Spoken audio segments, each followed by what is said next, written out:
let's get things started with your national days of the week. Starting with tomorrow, Monday, January 12th. It's National Clean Off Your Desk Day. My desk is a mess. I got a pile here, I got a pile there, here a pile, there a pile, everywhere a pile. I got my piles. Isn't that a sickness? Isn't piles like an illness? Anyway, on my desk I have my piles. I don't use the cabinets. Things get lost in cabinets. So you keep things in a pile. Eventually you have to look at the pile and go through the pile. And then the piles become your own form of organization. Like, I know what's in this pile, and I know what's in that pile, and the thing I'm looking for is in none of those piles. But on Monday, January the 12th, gives you an opportunity to rearrange your mess. You know, move that pile over here, and move that pile over here, and straighten them up, and look through them, and try to decrease the size of the pile. Pile! That's a throwback to the old days. And another thing that you rarely do on a desk that you work at all the time, give it a dusting. Give it a quick sanitization. Rub some Clorox on it. Get the Clorox genies out. Because with a Clorox genie, you get the wipes and you rub on things. And you rub on things and you make wishes. Like, it's going to get better. I wish it would get better. I wish it would get better. On Monday, January 12th, National Clean Off Your Desk Day. Tuesday, January 13th is National Korean American Day. And I don't know why. I don't know why Korean American Day exists. But I lived in Korea, and I have many Korean friends that are actual Koreans. I'm starting to think of now, I'm piecing together. Oh, yeah, Korean American. Oh, yeah. Also Korean American. Oh, Korean American. So I have a lot of Korean American friends. And I have no idea how to celebrate National Korean American Day with them. I could go to Bongchong and get them some Korean fried chicken from a chain restaurant. That's not an insult. Bongchong makes amazing Korean fried chicken. Or we could go to the Coop. Get it? Because that's where you keep the chickens. The Coop, right off Carlisle Pike there, they have very good Korean fried chicken. You know what? I am tempted to go to the Coop right now. As soon as we finish up here, just run to the Coop, get some Korean really hot and spicy barbecue chicken, fried chicken to watch. Excuse me, we're not going to call it chicken. It's buffalo wings. To get some buffalo wings from my favorite Korean place to eat today in anticipation of Tuesday, January 13th, National Korean American Day. Hey, for the Korean American in your life, do something special for them. A hearty handshake, a good pat on the back, a wonderful hug, or other more intimate means. Do something for your Korean American friends on Tuesday, January 13th, National Korean American Day. Wednesday, January 14th, is National Hot Pastrami Day. I love pastrami. Oh, and a couple of slices heated up nicely, covered with some Swiss cheese. Oh, laid down on some toasted rye bread. Oh, and I don't know, maybe if you got a little bit lying around, a little sauerkrautin, and maybe some Thousand Island dressing, a toothpick, and a pickle. I call that the Nopolis. That's that's a special sandwich that I invented, that only I invented, called the Nopolis. Again, rye bread, hot pastrami, melted Swiss, sauerkraut, and a pickle and a toothpick. That sounds delicious. I don't want to talk about food so much because I'm getting hungry. I like it. However you choose to consume hot pastrami, give yourself an extra slice.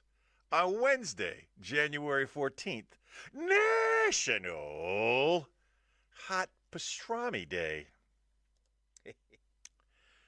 Tuesday, January 15th, is National Use Your Gift Card Day. Now, gift cards have come a long way since the beginning of gift cards. I know you're going to find that hard to believe. How much more technology do they need in a card that is a gift? They needed a lot because it was just a fancy way of stealing money. It was so well done when they first came out with the gift cards. It was like, hey, you want to do something cool for your friend? Give them this card that they can only spend here, whether they live here or not, or if it's convenient to them, or if they like it or not. Here's $100. But you can only use it for stuff you can find at this place. And in the early stages of gift carding, the moment you purchased the gift card, the timer started. And every day that gift card existed from the moment it was purchased, it started losing value in service fees. Because keeping that gift card on file, wow, that takes time, money, and energy. So every day, a gift card would get less and less and less. And then in the T&Cs, because saying terms and conditions is too much anymore, now they just say T&Cs.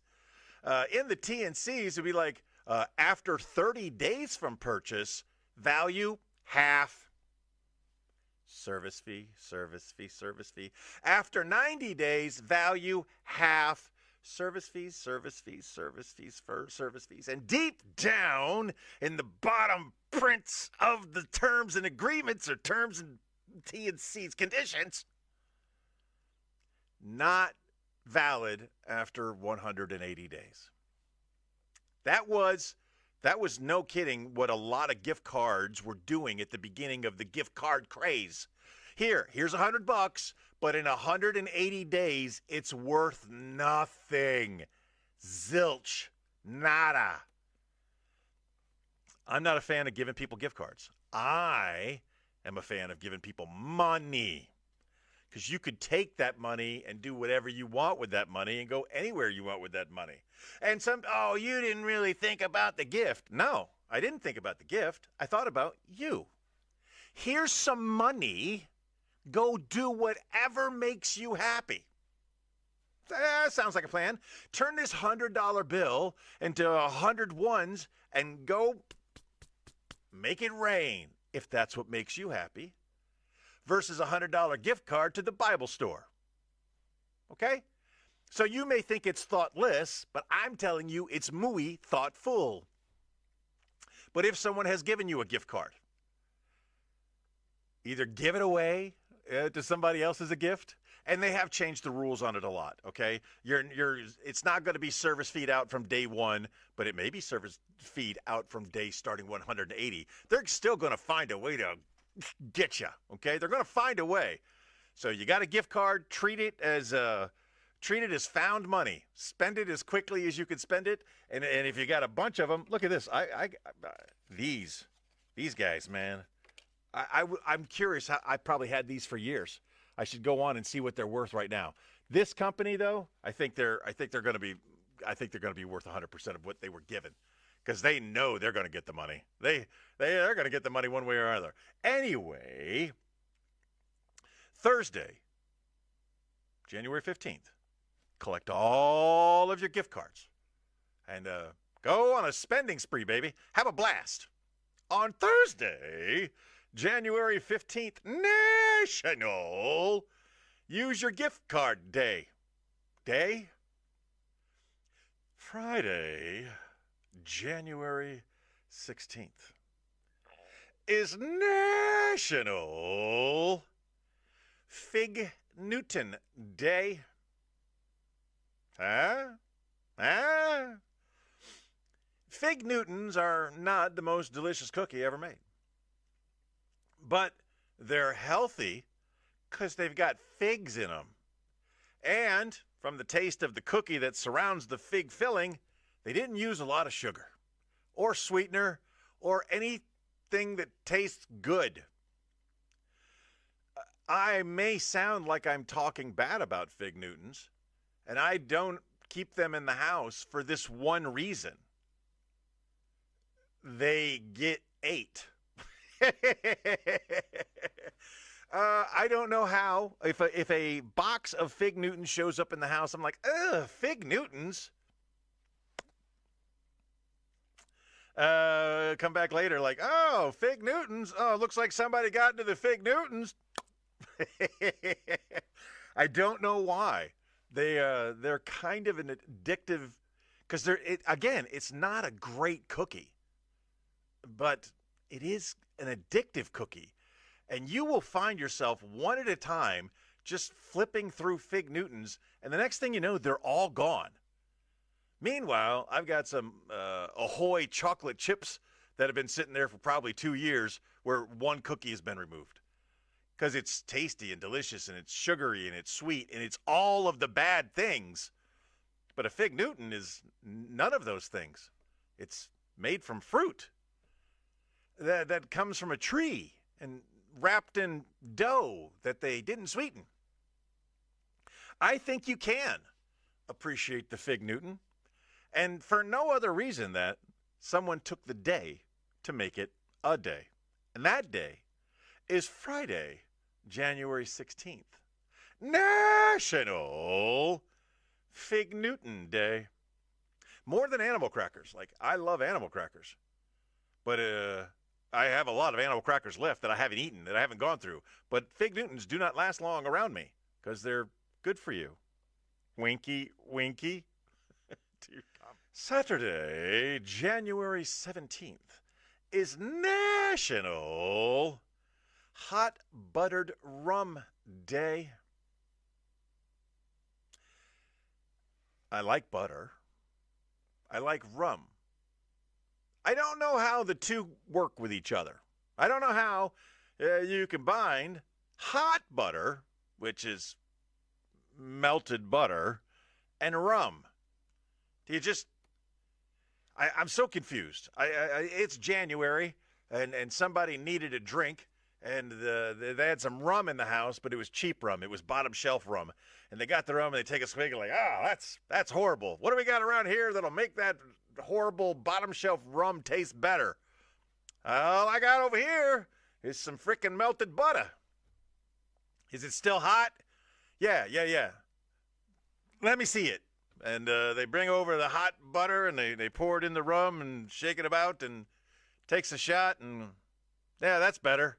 And somehow that became a thing.